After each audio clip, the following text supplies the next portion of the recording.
communications with resistance forces in the area have gone dark, which can only mean one thing. These people sacrificed everything to give us this shot. We need to recover that converter at all costs. Hello and welcome to iBluairJgR Gaming for Comedy. This is Uncut XCOM2. We are back once again. I'm doing a post-game commentary this time. The reason why is because I suck at this game. I am so bad at it. I used to be good at XCOM back when it was just enemy unknown and enemy within. But apparently I've lost all sense of strategy and I can't do it anymore. It's either that or the AI has gotten way smarter and I just can't keep up with it or something. But I had to do this mission 4 times before I sort of figured out how to win it. And it's not so much that the mission itself was complicated. It was just I was not using proper strategy and tactics and things. And that says a lot about the game, because this is a turn-based strategy game. So if you're playing on a higher difficulty, if your strategy is not on point, which clearly mine wasn't because I had to do this 4 times, then you're going to have a bad time, right? And I had a bad time. I tried to talk myself through it. You know, I was playing and I was doing that commentary as it was happening, but just things kept spiraling out of control, and once the spiral starts, it's very hard to stop it in XCOM. Once you make that bad decision, you can get out of it, but it's difficult. It's very difficult. But as you can see, there is a timer for this particular mission. You have 7 turns to get to the objective. You got to get to it and hack it within 7 turns. And that timer, it just adds to the tension, right? Because the thing about XCOM is that the start of every mission is a little bit slow because you're creeping around. You don't know where the enemy is, and if you start in concealment, they don't know where you are, and they're just sort of patrolling around. So you've got this feeling of, okay, where are they gonna be? When are they gonna pop out? When am I gonna have to go loud? All that stuff is, and the music is fantastic. It's all adding to this experience of tension and stress. Watch that fire, girl. You're gonna burn yourself. But yeah, it's all just adding to this experience, and it's crazy. It's crazy. I mean, you know, by the 4th time, you're sick of it, but by the 4th time in the same mission, you're sick of it, but it's fine. It's fine. But yeah, I had to do this so many times to get it right. I'm trying to play on commander difficulty because I know that I can do it. Because, you know, who's putting it on easy mode? And on top of that, everybody that plays this game and uploads videos of it, they play it on higher difficulties, and I ain't no bitch, okay? I'm not putting it on no lower difficulty and uploading it to the internet. Get out of here. I'm not playing it on legendary because that's ridiculous. Ain't nobody got time for that. But I'm not putting it below commander. I promise you. Anytime you see a video uploaded from me for XCOM, it's going to be on commander difficulty. But either way, we're getting closer to the objective. As you can see, every time all of our soldiers make a turn, that counter is ticking down. So we got 6 turns left, and it's very tense. It's very, very tense in the beginning. It's just everything is just adding up to create this crazy tense experience. And right here, this was my first time going through this mission, and this is why I had to restart. Walk in the fire, set herself ablaze. It was terrible. Now, her name is Jane Kelly. I'm pretty sure she survived, but if I ever get the chance to customize Jane Kelly, keep that name in mind. This is going to be something special. She's going to be called Jane Firegirl Kelly, all right? So that's something special. I was hoping she didn't survive in the first playthrough, but I think she survived in the next one, which we are about to start watching now. As you can see, we fast forward a little bit. I know this is called Uncut XCOM, but we're cutting. What the hell? Because I played it 4 times. So we are right next to the objective. Got 3 turns left, and it is surrounded by Advent soldiers. So we got to wake them up. You got to throw some bombs at these fools. Boom. Hitting them over the head with a grenade. That's how you got to do it. Getting that maximum damage, doing 6 damage in total, 3 damage to each one of them. And now they're going to start moving, and now the overwatch is happening. This is what an ambush looks like in XCOM 2. When you set up a proper ambush, of course, you know, your soldiers are going to miss because XCOM aim, but, you know, it still worked out a little bit. It's, you know, or did it? Now, the thing about as soon as you open fire, the rest of the map is alerted of your situation, and they're gonna start creeping towards you if they're close enough, or they're gonna stay away, but they're gonna take turns against you. They're gonna start trying to stop you, and that was what's happening to me. And there you go, Jane Kelly dodging them bullets, trying to survive, because she wants that nickname as bad as I want to give it to her. That's Jane Fire Girl Kelly. Keep that in mind. Do not forget about Jane Fire Girl Kelly. You know, we're gonna try and bring her all the way to the end of the playthrough. If we can get Jane Fire Girl Kelly to the end of the playthrough, that is going to be an achievement. Now, at this point, I was incredibly stressed because Jane Kelly, the bullets or the lasers or whatever are just raining down on her. They are trying to take her out, and then this guy getting flanked, getting shot in the back. It's hard to watch it. It really is hard to watch it because you feel it when your soldiers get hit, because when they die, they're fucking dead, right? In so many other games, when people die in other games, you don't really feel it. But in XCOM, when somebody dies, it doesn't just have an impact on this particular match or this particular mission. It has an impact on all of them. Now, Jane Kelly, she is a ranger, and she has a sword on her back. So she is a melee combatant. She also has a shotgun. So she's kind of this close range to mid to close range fighter, which is pretty cool. That ranger is one of the new classes in XCOM 2 that I never got to play with. Some of the classes are sort of rehashes of the older classes from Enemy Unknown, which is nice. They changed the names a little bit. But right here, I'm trying to fiddle around with the slashing technique, trying to get it in position, and then I said, "Fuck it, I can't figure it out." But it's okay. I'm still gonna make some moves anyway. Getting people in my sights, getting ready to shoot bad guys in the face. And you know, one thing that's really different about XCOM versus pretty much every other game on the market, there's very few turn-based strategy games out there nowadays, is that you really can think about what you're gonna do, you know, and you might want to criticize people for taking a long time with a particular turn, but when you're in the thick of battle, you really want to think about every single move you're making, because when you fuck up, you get dudes getting shot in the back and getting flanked by dudes out here, and that's not good. It's not good at all, you know. And everything matters, you know. And you know, it's almost more intense than real life in some regards, because you know, what are you doing on a regular day? You go into the store, you're buying some blueberries or something, and that's not even that serious, you know. But this, you're blowing up trucks. You're trying to save the world from alien occupation. So everything you do matters. So okay, so we're going back to Jane Kelly right now, the ranger, and I'm trying to. I have a bad mouse. I think I need a new mouse. So I was trying to use the slash technique with the mouse, but it doesn't matter. I was going to use it anyway with the actual button from the UI. Because instead of actually using the button from the UI, you could just kind of drag the mouse over the person and then click them, and then she'll go up and just chop them in half. But I couldn't get that to work, but it's fine. It's not the game, it's me. A lot of if you see any graphical glitches in my particular playthrough, it's because I don't have a supercomputer and I have my graphics a little bit lower than optimal. I think a lot of the stuff is at medium, but you know, that's what it is. I'm playing, it's literally a potato with some USB cables plugged into it, and then it's plugged into the wall as well to give the potato a little bit of extra energy. And as you can see, there's only one turn left. This was my last turn available to get to this objective. So if you can see, the tension is real.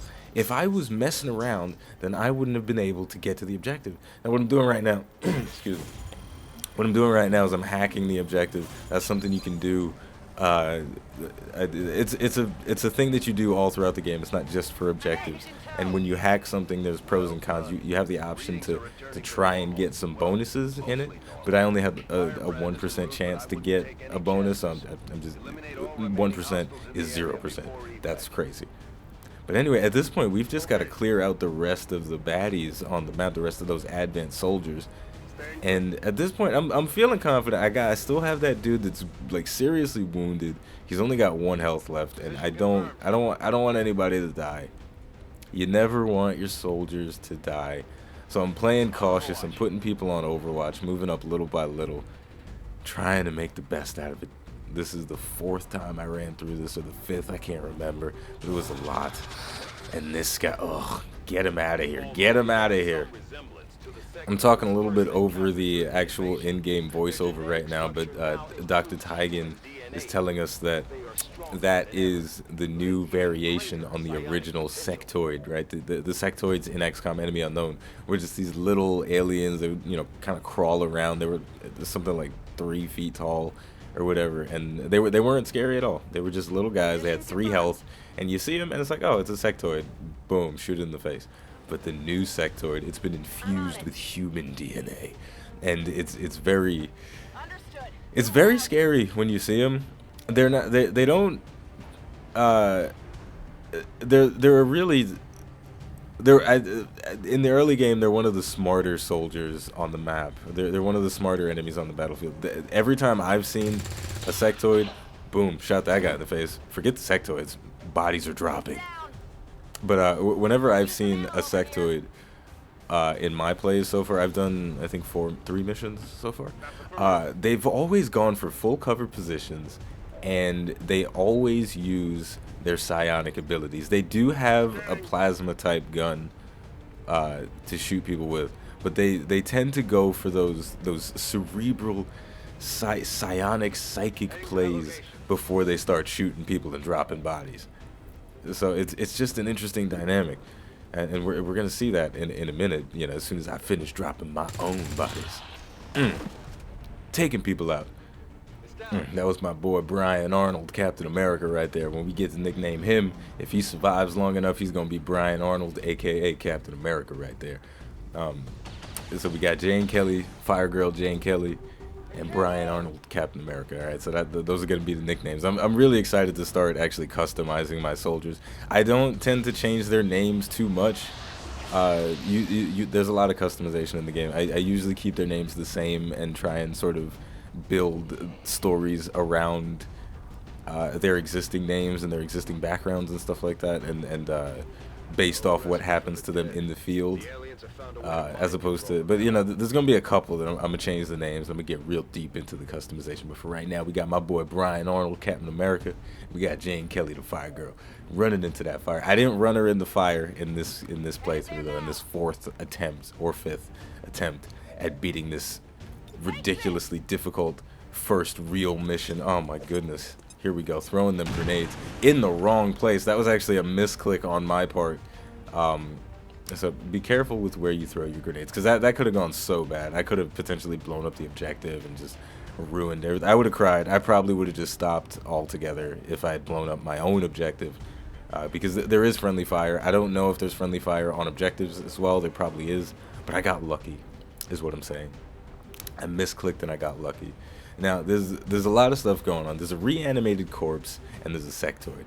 If I kill the sectoid, that also kills the reanimated corpse. So a few moments ago, we saw that sectoid bringing that body back to life.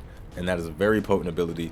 The reanimated corpse, it's just this melee monster. If you get too close to that dead body, it is just going to swing on you. It's going to throw that haymaker, and somebody's going to get knocked out. Especially if they're a rookie, they're falling over. Boom, taking them shots, doing a little bit of damage. Not enough to kill somebody, but it's a little bit. But it's okay, it's okay. It's okay, you don't need to kill people in one shot all the time. I'm making a risky move right here. I'm gonna move a little bit closer to that dead body. I feel like that's what I'm gonna do. Yeah, because I gotta take out that sectoid. Something's gotta happen. You know, you wonder sometimes, is the big play gonna be worth it? You know, is it going to be the right decision? Are you going to make the smart decision? You know, and the game really, it lets you know what your chances are for everything, and you can take the chance or you can not take the chance. And sometimes you take that chance and it doesn't work out too well, because I didn't end up killing that sectoid. He's very close to death, but not close enough. So I'm in a bad spot. I'm in a bad spot. I'm scared for my life. I'm very afraid for my life. Look at this. Everything is just creeping closer. And then just what's going on here? I don't know if it's mind control or yeah, this is not good. This is not good. It's a bad situation. Heart is racing, everything, the fear. Here we go, zombies creeping up. Oh my god. Fire girl, no. Jane Kelly, don't die. Don't die, Jane. Oh, so close. So close. Let's see, look at that. See, just big swing. If Jane Kelly was not a ranger, if she was a rookie, she would have been dead. And this is not good. So we've got to make some moves. We've got to kill that sectoid, or else it's game over pretty much, because we got somebody mind control. Jane Kelly gonna die if that sectoid doesn't drop. And then there's another advent troop. See, now I knew there was a guy overwatching, but I took the risk. I took the risk anyway and said, what the hell, let's see what we can make. And she dodged the shots from that overwatch.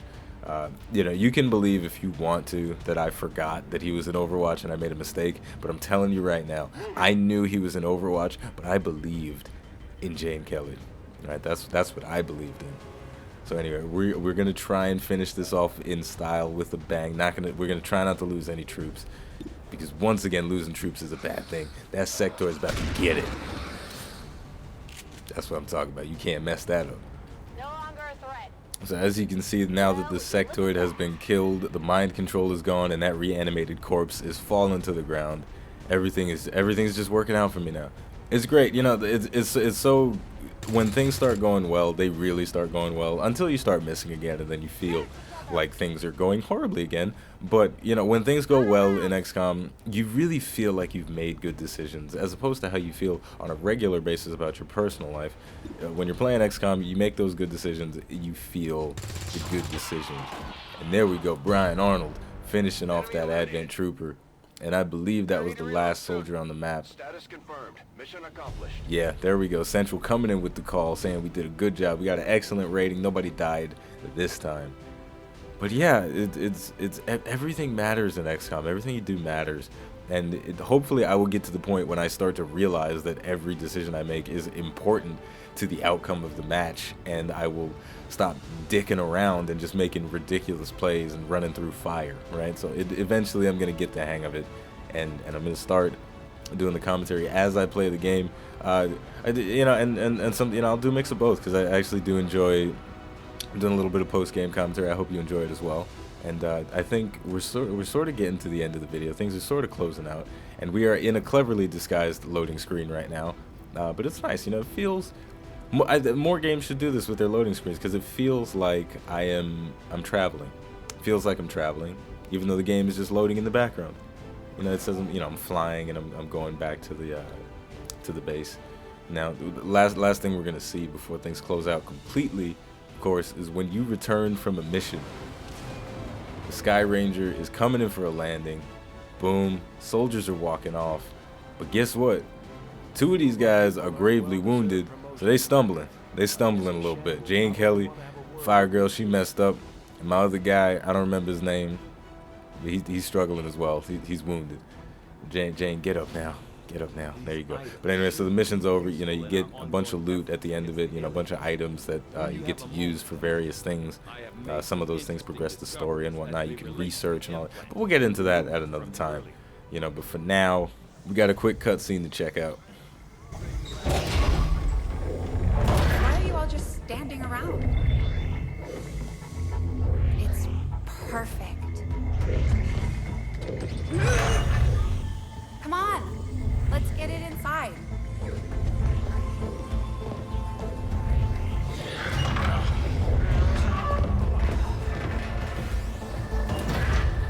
That was a bit of a sexual innuendo, but that is okay. As you can see, though, we're back on the ant farm. And now we're not. The video is over, so thank you everyone for watching iBluairJgR Gaming for Comedy. I hope you enjoyed watching it because, as always, I enjoyed making it. It's a lot of fun. This is our playthrough of XCOM 2, and we're going to keep chugging along on that Commander difficulty until we start getting it right. And that's what it's all about. It's about doing it and doing it well.